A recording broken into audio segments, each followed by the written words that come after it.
good friends and fellow Americans. I'd also like to say hi to the Founding Fathers, who are not in this room, but who are always with us. Men like George Washington. Does anybody in public life today remind you of George Washington? How about Thomas Jefferson? How about Larry, Moe, and Curly?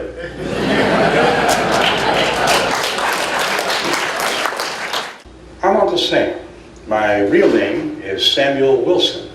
I was born in Arlington, Massachusetts, and my brother Ebenezer and I, we moved to Troy, New York, and started a little business. And well, here I am today. I'm almost 200 years old.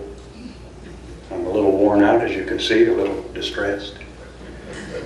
But our country's not in the greatest of shape either. In January of last year at the Senate hearings, it was revealed that the nominee for the Secretary of the Treasury had failed to pay his taxes. And in the end, the panel said, well, so what? So he didn't pay his taxes. He's the only one in 300 million that can do this job. And they appointed him. Well, that hit my ludicrous button right there. And I started to write about people who don't play by the rules. People who don't think they have to. People who are unrepentant and who in many cases go unpunished. And they don't pay their taxes. They live the high life while millions of Americans suffered. They calmly and in plain sight, without shame, accept bribes. They sell their votes, their souls. What is it about power and glory that damages morals, that causes a deficiency in moral fiber? I was talking to a nutritionist the other day, and she said, Uncle Sam, they don't make enough Metamucil to compensate for the lack of moral fiber in these people.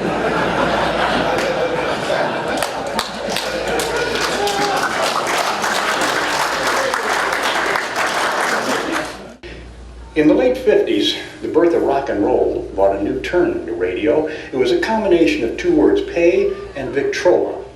Payola. Payola is illegal. It's no longer around. Oh, but it is. Only it operates under different names, like PACs, and lobbying, and earmarks, and campaign contributions. Not illegal, but is it morally right? But under the topic of spending, you heard lines like, pork stays in Congress diet, it just gets rearranged, or stimulus or sticking us, one more shamockery. Fresh topics then, even fresher now. Let's look at the attitude, the mindset of those in charge of government spending. Bigger statement. There's no such thing as government spending. They don't have, that's your money, not their money.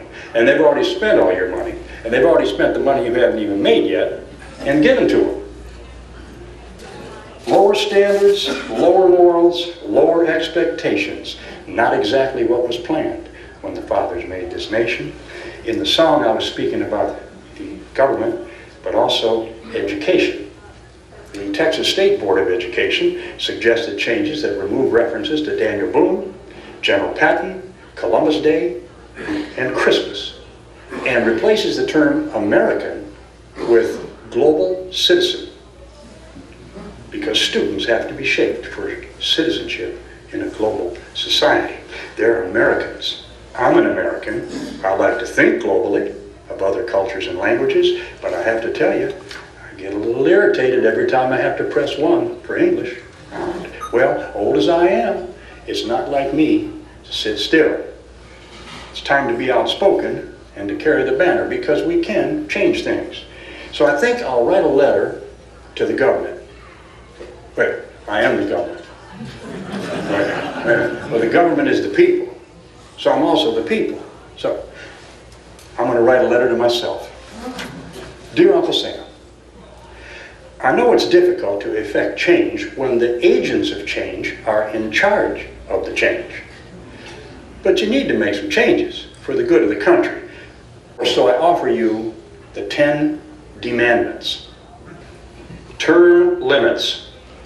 There are almost 60 representatives with at least 36 years each in Congress. This is not a lifetime job. Earmarks.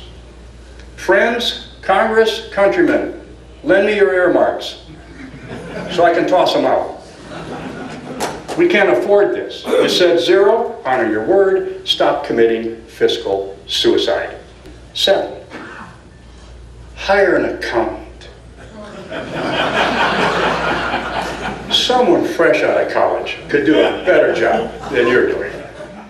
In case you haven't noticed, the Second American Revolution has begun, and it won't be the firing of guns. It's the fire in the belly of patriotic Americans who are fed up with the abuse of our money and our Constitution.